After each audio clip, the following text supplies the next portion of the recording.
उम्दा और मेयारी चश्मे मिलने का बाएतमाद मरकज नैना ऑप्टिकल्स। नजर और नंबर के चश्मे इंतहाई मुनासिब दामों में मिलेंगे। नैना ऑप्टिकल्स जामत सालियात के पास, ताबानी किराना के बाजू में, मालेगांव। मानव समाचार, मानवता के हक में। कल रात 8 सितंबर को हमको ऐसी माहिती मिली एक हरियाणा पासिंग गाड़ी जिसमें कुछ गौवंश है वो मालेगांव आ रही है। इस इंफॉर्मेशन के ऊपर एक्ट करते हुए मालेगांव तालुका पुलिस स्टेशन के प्रभारी अधिकारी प्रीतम चौधरी और उनके साथ में उनकी टीम, जिसमें पीएसआई तुषार बदाने, पुलिस हवलदार अमोल शिंदे, पुलिस अमलदार किरण राउत ने इस गाड़ी को पकड़ा और इस गाड़ी में 53 जानवर उन्होंने निकाले। इसमें से 53 जानवर में से 8 जानवर मयत हैं। ऐसा ये टोटल 15 लाख मुद्दे माल का पूरा रेड एक्शन कल रात में अंजाम दिया गया था। रेड एक्शन की कार्रवाई को अंजाम देते वक्त उसका ड्राइवर वहां से भाग गया और हमने ये गुना अज्ञात इस्म के ऊपर दाखिल किया है। आगे की तपास में निष्पन्न किया जाएगा कि ये गाड़ी का माल कहाँ से आया है और मालेगांव में किन लोगों को सप्लाई किया जा रहा था। जानवर को गौशाला भेज दिया गया। इन जानवरों को गौशाला भेज दिया गया। कब तक सड़ी तय था? 31 जनवरी 2025 को 2:39 पर पहला सीआर बांग्लादेशी रोहिंग्या के एतबार से दर्ज हुआ, जिसमें आरोपी क्रमांक 5 एडवोकेट अल्ताफ अहमद फैयाज अहमद को बनाया गया। 12 फरवरी 2025 को उनको अनलॉफुली अरेस्ट किया गया। उनका 7 दिन का पीसी मांगा गया और उनको कुछ दिन का पीसी मिला। उसके बाद में 21 फरवरी 2025 को हमने अल्ताफ एडवोकेट का बेल कोर्ट के सामने पेश किया और हमारी बाजू मानते हुए उनका बेल ग्रांट हुआ। उसके बाद में फिर से सीआर नंबर 103/2025 में अल्ताफ वकील साहब को फिर से आरोपी बनाया गया, आरोपी क्रमांक 8, और उनको फिर से 17 जुलाई 2025 को अटक किया गया। 5 दिन की पीसी मांगी गई और हम उसमें अपील होते हुए हमने कोर्ट को बताया कि जो कुछ भी इनके एतबार से एविडेंसेस पुलिसों ने रिकलेक्ट किए हैं और जो भी इनके एतबार से डॉक्यूमेंट्स इनके पास कंपाइलेशन है, ये सारा कंपाइलेशन, सारे डिटेल्स, सारे डॉक्यूमेंट्स उनके पहले सीआर की इन्वेस्टिगेशन के दरमियान में हम पुलिसों को प्रोवाइड कर चुके हैं।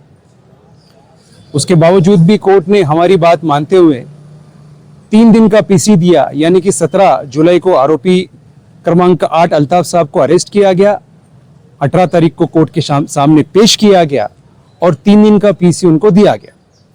21 तारीख तक उनको पीसी में रखा गया और फिर से पुलिसों ने 21 जुलाई को उनका पीसी एक्सटेंड करके मांगा, पर हमने कोर्ट में अल्ताफ वकील साहब की बाजू लगा कर रखी और उनका पीसीआर नहीं बढ़ने दिया।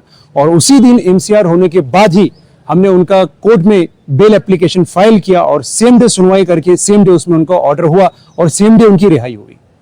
अब इसमें सबसे अहम बात यह है कि जो क्रिमिनल रिवीजन थी उसका नंबर है 24/2025 और उसका रजिस्ट्रेशन नंबर है 590/2025।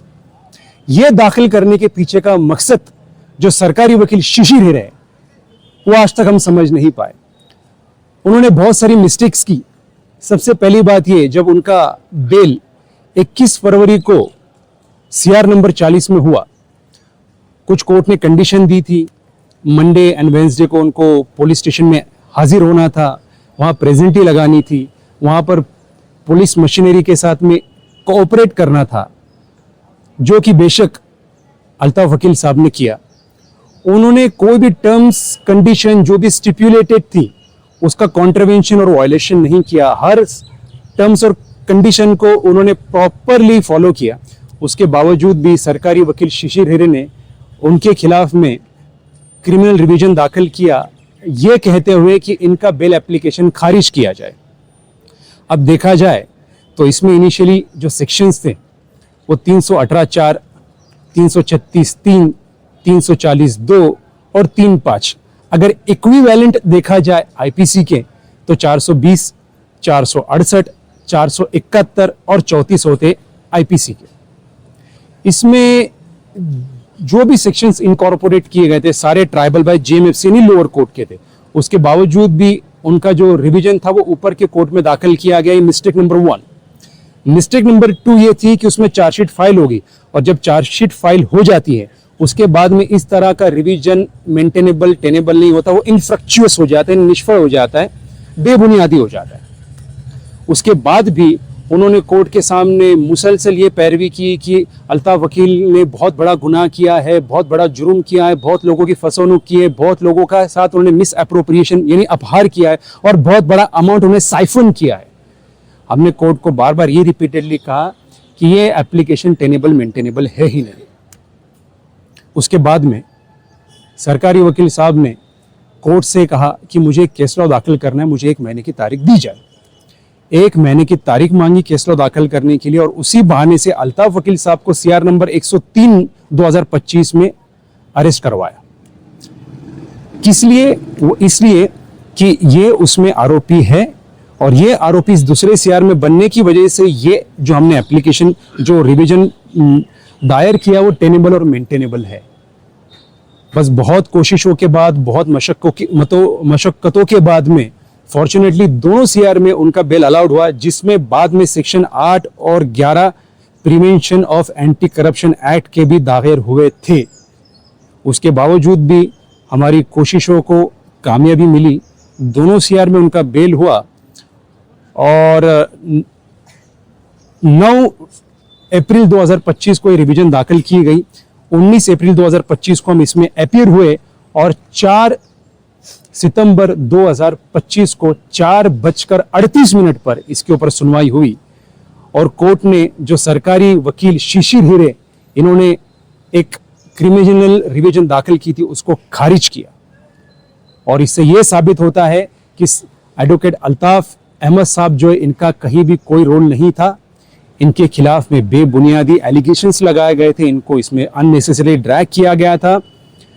SIT मुनक्किद करने के पीछे का जो मकसद था वो सिर्फ इतना था कि मालेगांव में रोहिंग्या, बांग्लादेशी ये लोगों को ढूंढ कर निकाला जाए, इनको बाहर उनको डिपोर्ट किया जाए, पर ऐसा कुछ भी हासिल नहीं हुआ। ना कोई रोहिंग्या मिला, ना ही कोई बांग्लादेशी मिला। आखिर में मिले तो कौन? जो मासूम सीधे साधे लोग हैं वो मिले और उनको हरास किया गया। तो आज ये एक बहुत बड़ी कामयाबी मैं मानता हूँ कि हमारे एडवोकेट AI वासिफ साहब की सरपरस्ती में हम सबको मिली है और उन्हीं की कोशिशों से हम लोगों को इसमें फॉर्चुनेटली कामयाबी मिली है। और इसी के साथ साथ में हमारे एडवोकेट इमरान वकील साहब हो गए, उसके बाद में हमारे माजिद वकील साहब हो गए, अब्दुल्ला वकील साहब हो गए, सालिक वकील साहब हो गए, फरीद मिनारा वाला वकील साहब हो गए। इन्होंने भी बहुत कोशिशें की, हर तरीके की मुमकिन कोशिश की और बाकी बहुत सारे वकील हजरात इसमें थे जिनके मैं नाम नहीं ले पा रहा हूँ। तो इन सभी की कोशिशों की वजह से आज फॉर्चुनेटली हमको जस्टिस मिला है। जैसा कि फैज़ वासिफ साहब ने बताए, तो सबसे पहले तो मैं अल्लाह पाक का शुक्रिया अदा करता हूँ।